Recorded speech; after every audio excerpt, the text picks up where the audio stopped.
Hello there. It's nice and warm and sheltered in this video booth. Outside in Zurich, it's grey, miserable and raining. So you'll need one of these. And this is, I guess, my first piece of investment advice is to buy umbrellas. What I really mean by that in the market sense is to buy protection. Markets have run on very strongly since the election of President Trump. I think a lot of that is based on expectations of quite generous tax cuts, of fiscal reform and fiscal spending. And on the other side, markets really not yet giving much attention to some of the potential downsides from the Trump administration, trade disputes being one of those. At the moment, a lot of tactical indicators are looking quite stretched. And in the context of the very strong momentum trade, one of the things we've been doing is looking for things that are cheap. One of the asset classes that looks very cheap is volatility. So I think one of the recommendations we're putting to clients, to investors at the moment is to buy protection in lots of different ways. And I think particularly for those who hold riskier assets, equities, credits, who want to continue to hold them, but who want to protect against some downside. So protection, it's a bit like carrying an umbrella with you just in case there is rain. And I think in many respects the market is not sufficiently pricing in policy risk. One place where it is beginning to price in policy risk and political risk is Europe. There's a lot of talk about the French-German rate spreads, also Greek spreads rising as the IMF and the EU battle each other over the future of Greece's balance sheet. And maybe the reason the market is putting more emphasis on political risk in Europe than the US is that the US election is now behind us.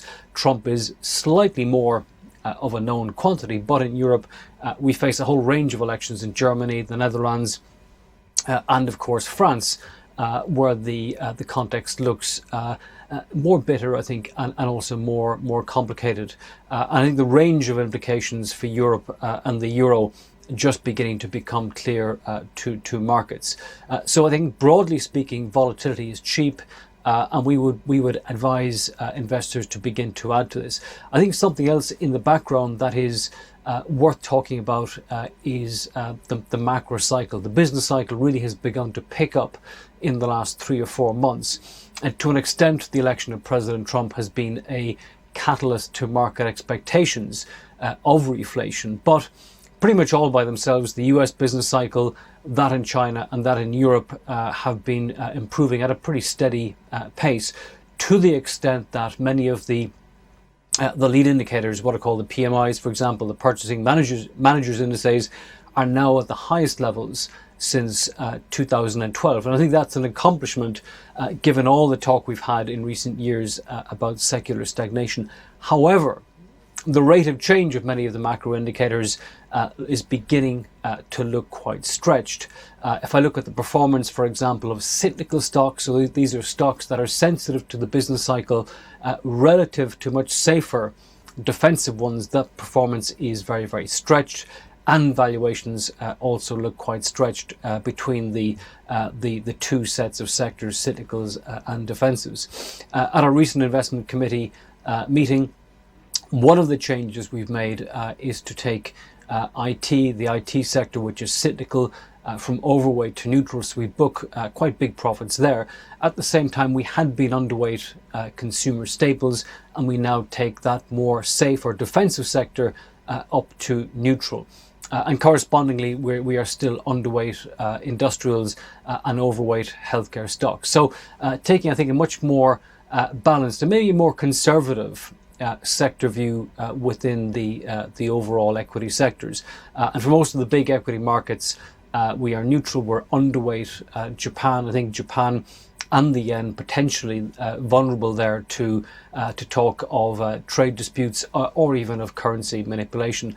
We've also made a couple of other changes in the investment committee. For example, in our REITs portfolio, we had been underweight UK REITs for some time. Valuation is now beginning to emerge, and we take UK REITs from underweight up to neutral, at the same time downgrading and taking profits on Japanese REITs, bringing them from outperform down to neutral. And then in fixed income, across the major currencies, there has been this thaw going on in valuations of core government bonds. Swiss government bonds are now underperform, and we take some money out of those and add them into the Australian government bond market, which is now outperform. Yields there are much more generous. So I think just a few changes there within the big sectors. Emphasize the one thing that is cheap at the moment is volatility. And I think with this rally having run on, a good chance for investors to buy protection for more volatility ahead. Thank you.